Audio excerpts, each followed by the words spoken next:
Yes.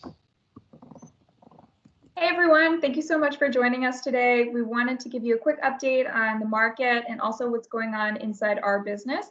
We have a couple of questions that people have asked us, and today we have our CEO, Wade Como, and our Director of Lending, Jeff Johnson, here to answer them. If any of the questions that we have ready today aren't questions that you have, we would want to encourage you to submit your questions to us. We're going to have our email down in the comment section below, and we're also going to be providing you with the option to message us straight from social media so we can get back to you right away. Thank you so much for joining us. And guys, it's really a pleasure. Are you guys excited to do this question? Very excited. Okay, so the first one that we have on the board today is, how have Catalyst operations changed since coronavirus? Sure. So we are all working from home. We have been working from home actually a little before we were mandated to work from home. So everyone's working from home. I think every now and then we'll have somebody come into the office just to get the feeling of working in the office again. But for the most part, everyone's working from home. And honestly, I don't feel like we've missed a beat. All of our processing team, our loan officers, they've been doing a great job of responding to customers. Deals are closing and funding. It's pretty cool to see how we've kind of stepped up and been able to provide good customer service to our customers, just like we've did in the past. So very excited. Everything's fine. We're all working from home, ready to go. And our number one and most commonly asked question is, are we still lending, and how has lending changed? Yes, we're definitely still lending. We're excited to say. We feel very fortunate that we are able to continue working when so many others out there are not at this time. So we're pretty excited about that. I want to cover several different lending categories and tell you how we have potentially altered things, and then maybe how the industry in general has. So first of all, hard money. Some hard money lenders have stopped. I wouldn't say it's common, but I think it falls into two categories. One is very small players, and then big national players who raise their money through mortgage-backed securities for hard money have also run into some challenges. So I think those areas have had some challenges, but really the big local players, local hard money players, as far as I know, all of them are still operating and still operating successfully. Our internal policies, when we look at buy and hold landlord loans or rental property loans, we've really had no changes for people who are doing a hard money loan to fix and then rent. Our guidelines are the same, business as usual. We and most other hard money lenders have made some modifications to our flip guidelines. Really all we're looking for is for investors to have a little bit more cash in order to weather two potential things. Maybe they might have some delays on the rehab. It might take a little bit longer to sell the property. We want to make sure that they have that cash to weather that time frame, continue to make payments until they can get to their eventual disposition. Conventional refinances is a different thing altogether. There have been some changes there. Fannie Freddie themselves have made some modifications to their automated underwriting engine, where it is slightly more difficult to get qualified for a loan, especially in lower FICO bands. And then some lenders, including some of the biggest national lenders in the country, have changed their internal standards to increase things like minimum FICO scores. JP Morgan Chase is one of the biggest lenders in the country. They raised their minimum FICO score to 700. So that is a significant change. There was a time when you might get qualified at 620, 640 with some lenders. So there are some changes out there people need to be aware of. We have not changed anything outside of what Fannie Freddie has done. So we have always been a cautiously aggressive lender. We try to find ways to make deals work, and we continue to do that. There also are some pricing differences on loan level adjustments. So for example, if you have a non-owner occupied or cash out loan, there could be higher pricing adjustments for those two risk factors.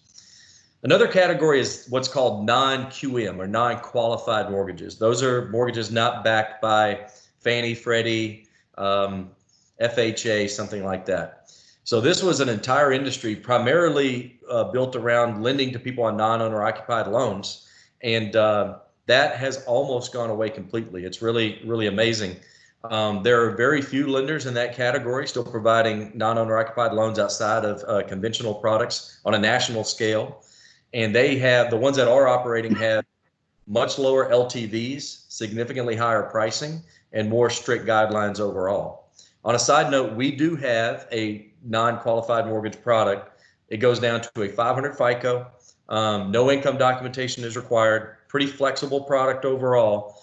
It also has higher pricing and a little bit lower LTV, but it's a great option if people are out there today without an option to refinance their hard money loan into a permanent financing loan if they don't qualify for one of these bank products or something like that, or a conventional loan.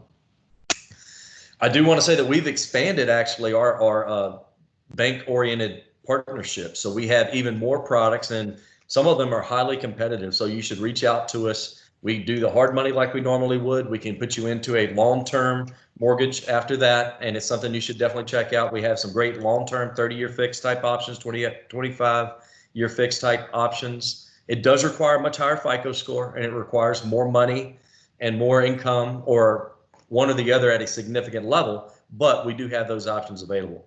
Last thing I want to talk about is private lending very quickly.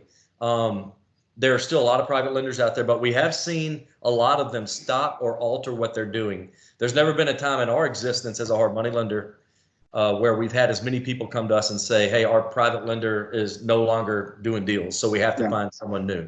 So that's very common right now. And if you've been working with a private lender, it's definitely a time to reach out to us or one of the other more prominent hard money lenders in town. Awesome. Another question that we have is, can you explain what is impacting the Houston real estate market? What are some of the big factors? Sure. So I think right now, obviously the coronavirus is having its impact, but also in Houston particularly, oil and gas is a problem. Right, the oil and gas, I think oil is down to $17, $18 a barrel today.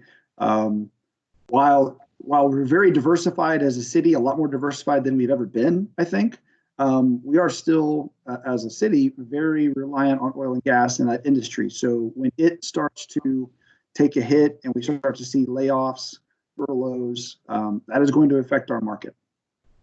I do think eventually, kind of once this all shakes out, I do think that because of the coronavirus and people just frankly not wanting to live close to other people, I think a lot of apartment renters that maybe would live in apartments are going to look at, hey, I'd rather rent a house, have a little more space, not as much contact with as many people. So I do think that you're going to see rents for single family go up. So I do think it is a good time now to kind of stockpile some rental properties, because I do think rents are going to rise relative to where they are today.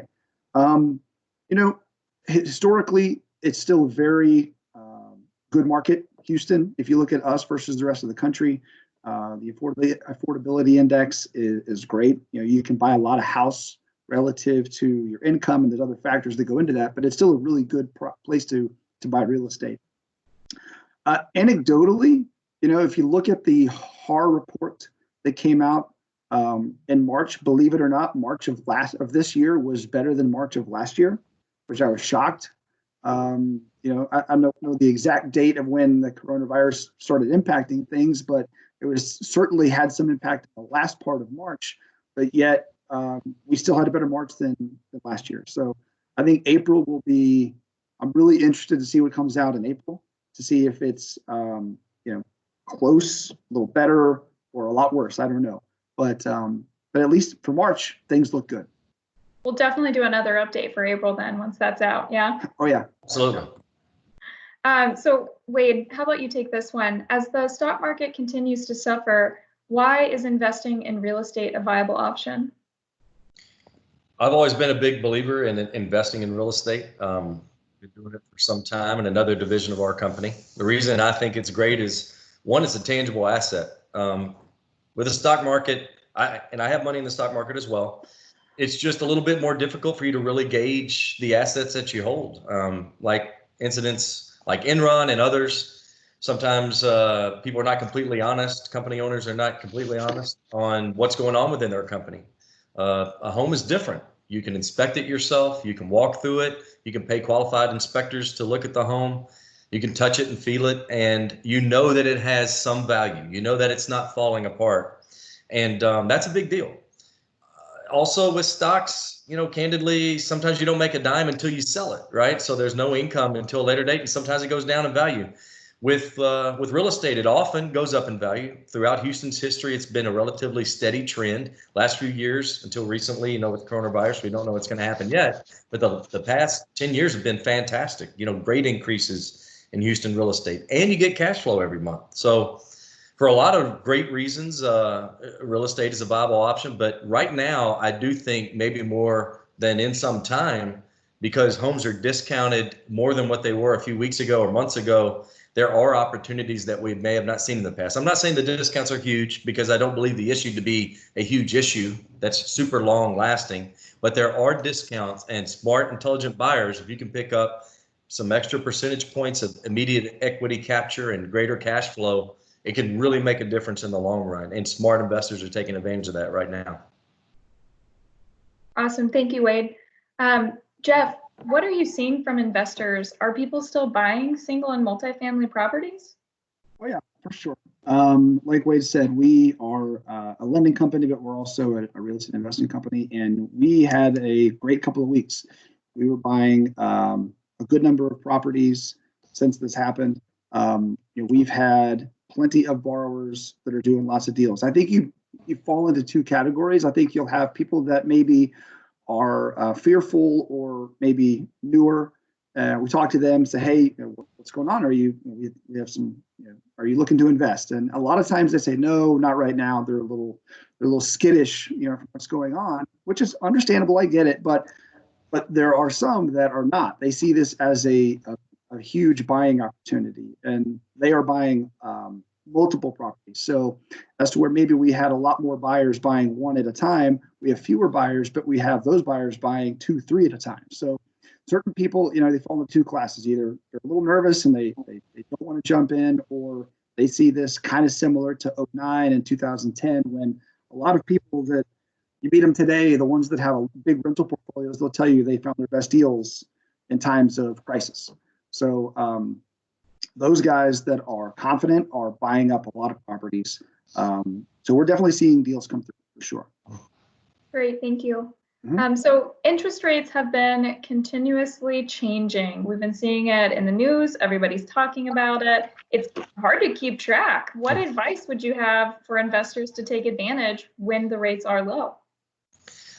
Yeah, I think that falls into two different categories. Our hard money rates have been consistent. So really, whenever we're talking about rates changing significantly, mostly we're talking about conventional loans. Those fall into a couple different categories. One is people refinancing their hard money loans into permanent financing to be a landlord. Another category is cash out on their primary residence or on their non-owner occupied properties. And then just straight refinances to lower rates and lower payments to either save money on their primary residence or to, save money on their rents to improve their cash flow on their rental properties. And whenever you look at all those categories, the answers are really quite different. If you're refinancing a hard money loan, I think you should just refinance as quickly as possible. You want to get out of that hard money loan, get into a permanent financing product, because, the guidelines have changed over time. We'll talk about that a little bit later, but it's important to, get in and out of that product as quickly as you can. If you're looking at a cash out refinance, I think, what your objectives are to get more money to do something with, either to have cash for a rainy day or hopefully to fuel your investments. And I think that while you do want to think about interest rates a little bit, you want to think more about what you're going to do with that cash. There's a cost of investing, and that's a cost of investing that I think is wise in a time like this. On straight refinances, that's a little bit of a different answer. The primary objective for people is to lower their interest rate to save monthly payments. And in order to do that, you have to be in the game, right? Rates change very quickly. There was a time a few weeks back when rates went to historically low levels. We had about 2 to 4 hours, depending on the lender. Then rates jumped a half point in that time frame. Next day, they're up like 1.5 points. Truly crazy. It was a wild time there. But the thing that a person who wants to borrow has to do is be in the game. You cannot call up a lender right now whenever you hear rates are historically low and say, I want to lock. That's not the way it works. You have to apply. You have to provide your documents to that lender. Then the lender can be prepared to lock your loan. But the time to get in the game is now, because rates, we just had a big rate drop yesterday. to some very attractive numbers. So I think it's important to get in the game, talk to your lender, and be prepared, communicate with them on where you want to be so that they can make a quick decision when rates get into that range. So you would say you can't take your shot if you're not in the game, right? Absolutely. You must be in the game. Very well Well played. done. So Jeff, I have this question for you. Have you seen construction being impacted in the real estate investment sector given the implementation of social distancing? That is a good question. We had a lot of people ask that question when this first started happening. Luckily, no. Construction was considered an essential business, so they're able to go to work, keep rehabbing properties. I'm sure they go out there and they distance while on the job, but for the most part, I haven't seen any slowdown at all. I think maybe I hear one or two construction companies here and there will they're not working, but I would say that is in the extreme minority. I think 90% of the guys out there, they want to keep working. They want to keep their guys working, their crews. They need income to feed their families. So they're going to do everything they can, in my opinion, to keep pushing through. I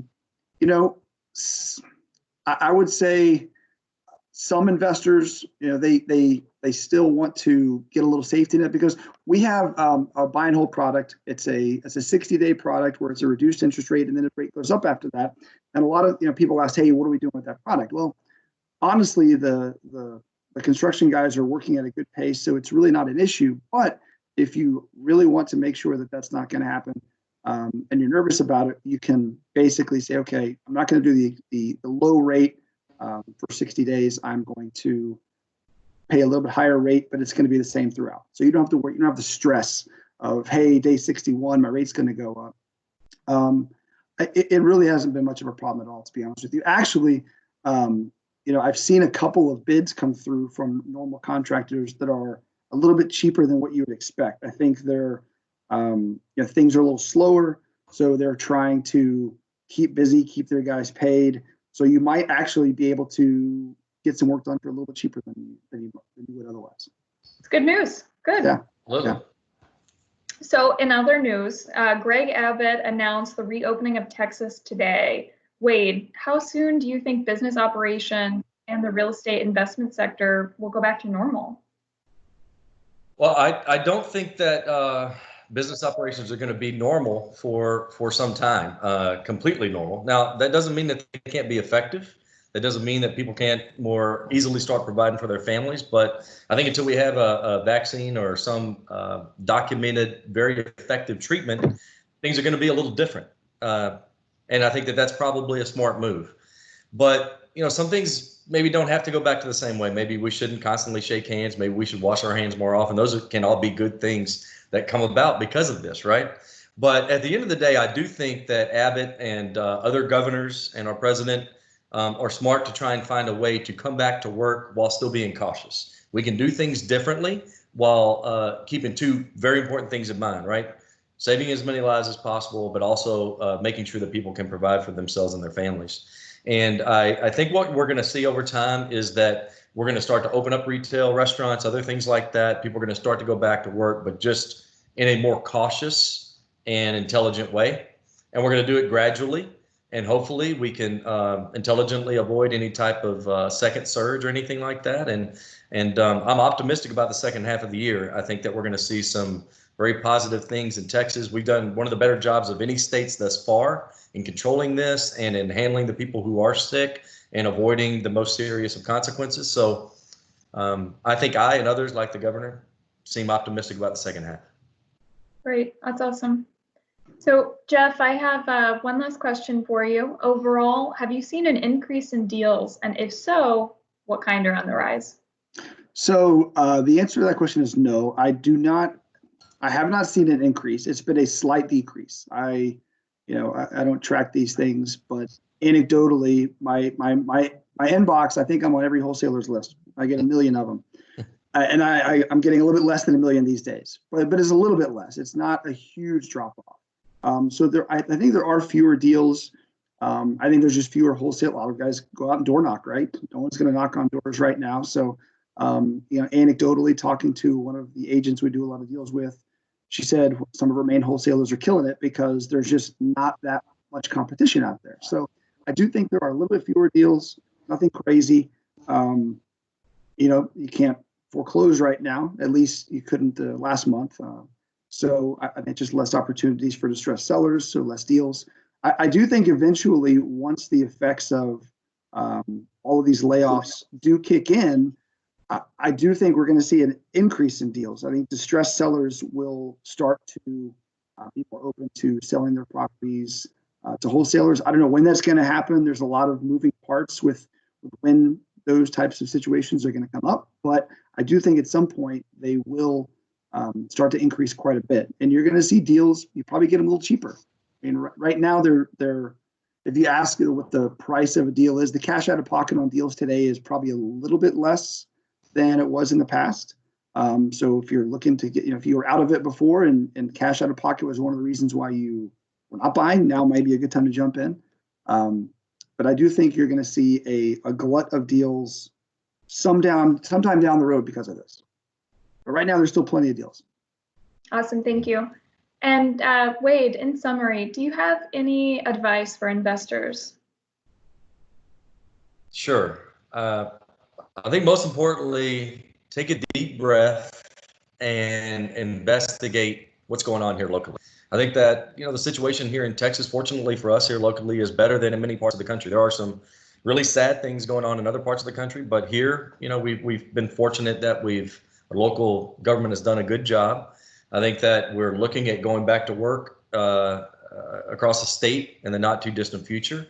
And I think that there's going to be a window of opportunity that I don't think is unending, right? It's going to be a limited window of opportunity, and intelligent investors need to educate themselves on what those opportunities are, what's going on locally, and get involved in the game. A key thing to remember is that no one has ever created significant or game-changing wealth in a time when everything's perfect. If the stock market was at an all-time high, it can only go so much higher. And the same thing for real estate. If you're only buying whenever everything's perfect, you're not going to get any discount to the market. You're not going to get as much of an opportunity to get better cash flow and to get more equity capture. And I do believe that that opportunity exists right now. So it's important to educate yourself, build out your team, and make sure that you have people on your team who are prepared to lend. There are a lot of people out there, like we talked about earlier, private lenders and others who may not be prepared to lend at this moment. So expand your network. Always be doing that. Expand your network of wholesalers, because some wholesalers are not operating now, and be prepared to get in the game. And the other thing I would say is just be safe about it, but don't be afraid to participate. That's like anything else in life. Be safe, but not afraid to participate. Awesome, thank you. That was great advice. In summary, we do appreciate Destiny putting this meeting together. If you guys have any questions, you can certainly give us a call or check us out at catalystfdg.com. Thanks, everybody. Be safe and have a great day.